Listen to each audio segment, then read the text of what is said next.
না রে খেদা, তোর মালিককে আর বাঁচানো গেল না। রঘু মারা গেছে ঘন্টাখানেক আগেই।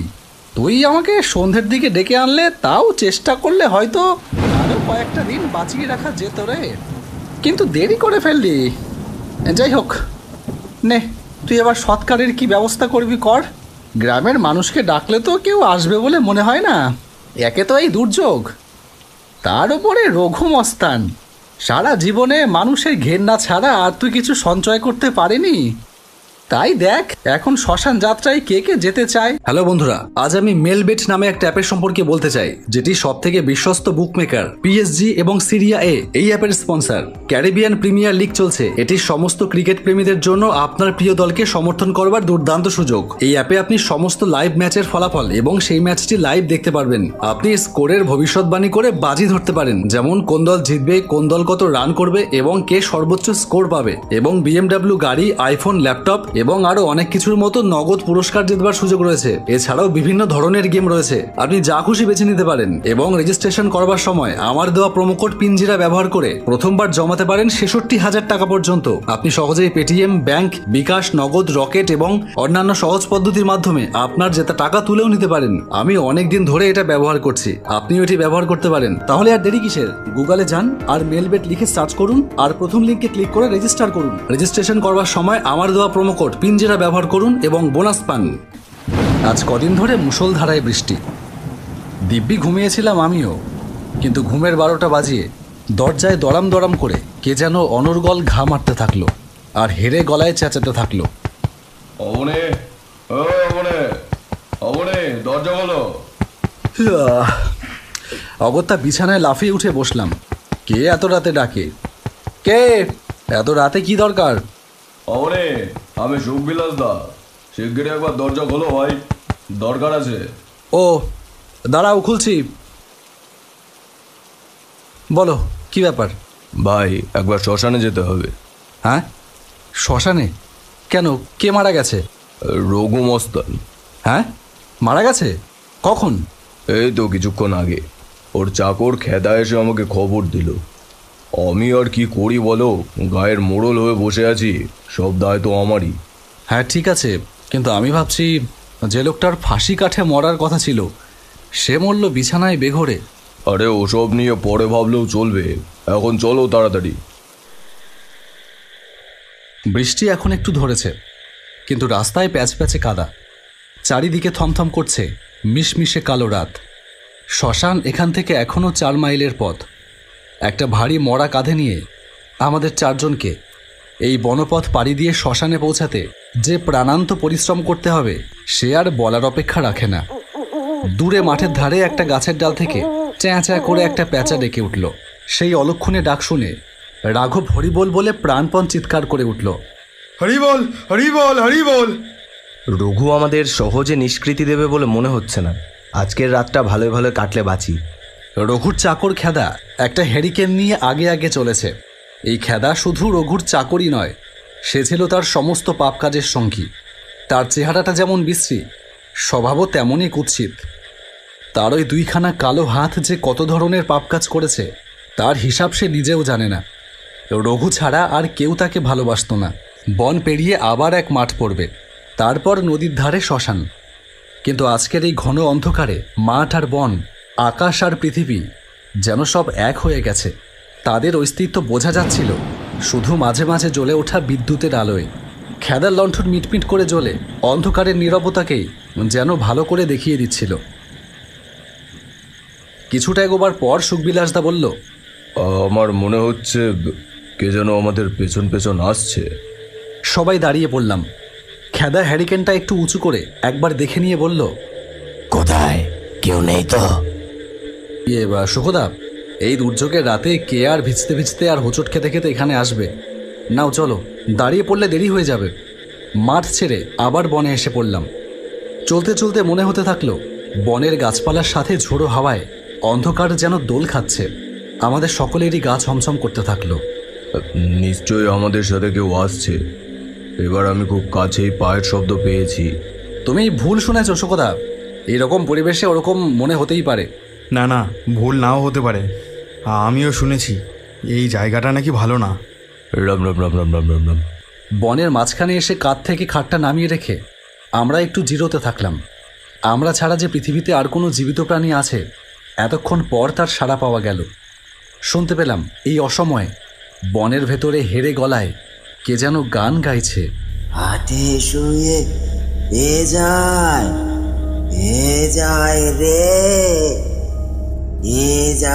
রে ওই আয়ে যেতে চলে আয়, বসে বসে দুটো কথা কই। বনটাকে শোষ করে মন গেছে আদি ভরে, দুধ ভাত খাবি যদি কাছে আয়, বলি পই পই। গানের আওয়াজ ক্রমশই আমাদের দিকে আসছে। আমরা সবাই ভয়ে হরিধ্বনি দিতে থাকলাম। এদিকে গানও চলতে থাকলো সমান তালে। অজা মরা ভালো নয়, ও কাকার পেটে সয়, বুড়ো আর নরে চরে যেতে যেতে পরে আমি রাজি নয়, তালে উঠে রাত দিন নাচি আয় দিন দিন। আয় খালি গীত গাই, নিয়ে আয় গাছে চড়া মই, ভেঙা চিরা ডাকবে না, ভেঙে জেগে থাকবে না। এত রোদে ঘুরে ঘুরে হোস কেন জল ভেজা খই, ও মামদো ওরে পেচো কেন মিছে খাস কেচো, আকাশ কেঁদে মারিয়ে পা বাড়িয়ে ঘর হইচই খাবি আয় টিকটিকি, হাঁচি আসে দেখ দেখি আশপাশ মরা আর কোথা যাস চই চই চই। হ্যাং চলে শুয়ে শুয়ে আর পোলা মেলে পুয়ে, পাতে মোর কাঁচা মাথা দিবি নাকি, তাই সই তাই সই। এ কি অদ্ভুত গান, এ কি ভয়ানক সুর। তাড়াতাড়ি মরার খাট নিয়ে আমরা শ্মশানের দিকে ছুটলাম। শ্মশানে এসে খাট নামিয়ে আমরা আগে খানিকটা হাঁপিয়ে নিলাম। তারপর মাধব বলল, বনের ভেতর যে গান গাইছিল সে মানুষ না। নরক থেকে রঘুর স্যাঙাতরা বোধহয় রঘুকে নিতে এসেছে। রঘুর চাকর খেদার আগে কটমট করে সুখদার দিকে একবার তাকালো। ওসব বাজে কথা রাখো, এখন জঙ্গলে গিয়ে আবার কাঠ কেটে আনতে হবে। কপালে আজ অনেক কষ্টই আছে। এই কদিনের বর্ষায় ভেজা কাঠ দিয়ে কিভাবে চিতা চলবে জানি না। হ্যাঁ, তবু চেষ্টা তো করতে হবে। নাও চলো। আমি কোথাও যাচ্ছি না। আচ্ছা, তাহলে তুই এখানেই থাক। একা? হ্যাঁ। ওরে বাবা, একা বসে আমি যদি আবার সেই গান শুনতে পাই তাহলে তো আমি আর বাঁচব না। আমার সাথে খেদা থাক। অগত্যা সেই ব্যবস্থাই করতে হলো। আমি, মাধব আর সুখদা হ্যারিকেন আর কুড়ুল নিয়ে জঙ্গলের ভেতর কাঠ কাটতে চললাম।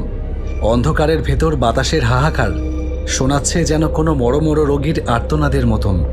পেছনে শ্মশান, তার বুকে চেপে বসে কাল রাত্রির নিস্তব্ধতাও যেন আজ ডুকরে ডুকরে কেঁদে উঠছে।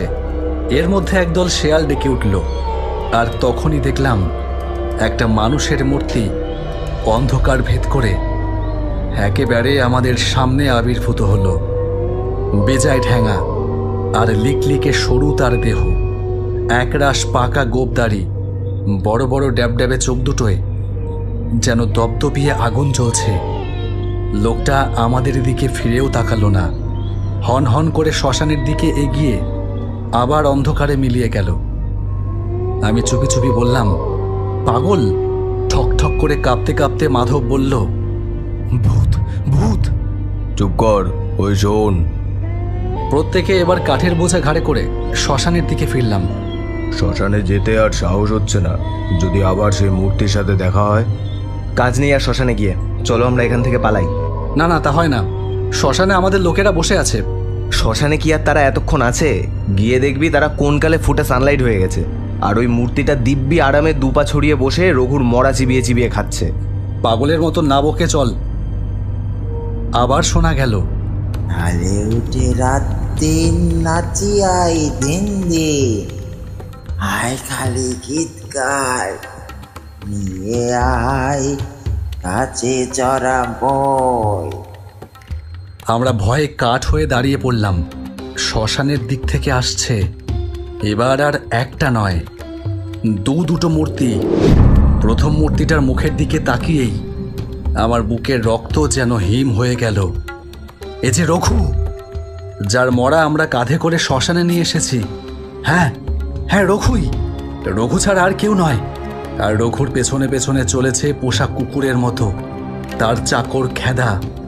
দেখতে দেখতে অন্ধকারের ভেতর তারা অদৃশ্য হয়ে গেল। ছুটতে ছুটতে তিনজন আবার শ্মশানে এসে পড়লাম। মরার খাটের পাশে একলা বসে মানিক বলির পাঠার মতন কেঁপে কেঁপে মরছে। মানিক, মানিক, ব্যাপার কি? আমি কিছু জানি না, আমি এখানে আর থাকবো না। আবার সে গান শুনে আমি অজ্ঞান হয়ে গেছিলাম। জ্ঞান ফিরতে দেখি আমাকে এখানে একা ফেলে ওই খেদার আজকেল পালিয়েছে। খাটের ওপর কাপড়ে ঢাকা মরা তো ঠিকই আছে, তবে কি আমরা যা দেখেছি তা চোখের ভুল? হঠাৎ এক পশলা ঝোড়ো হাওয়ায় মরার মুখের ওপর থেকে কাপড়টা সরে যেতেই দেখলাম খাটের ওপর মৃতদেহ আছে বটে, কিন্তু সেটা রঘুর মৃতদেহ নয়। এই ক্ষণিক আগে মাঠের ভেতর যে দাড়িগোফলা রোগা ঢ্যাঙা লোকটাকে দেখেছিলাম, এটা তারই দেহ। মরে একেবারে আড়ষ্ট হয়ে খাটের ওপর পড়ে আছে। অনেক হয়েছে, আর এখানে এক মুহূর্ত নয়। এই পালাও, পালাও, সবাই পালাও। বাড়ি ফিরে নিজের বিছানায় শুয়ে ঘুমোচ্ছিলাম। শেষ রাতে হঠাৎ ঘুমটা ভেঙে গেল। দরজায় কে যেন বাড়ি মারছে। উঠে এসে দরজা খুলে দিতেই দেখলাম কেউ কোথাও নেই। হঠাৎ কোত্থেকে যেন আবার সেই বেসুরো গান ভেসে এলো। শিউরে উঠে আবার ঘরে ঢুকে দরজায় খিল লাগিয়ে দিলাম।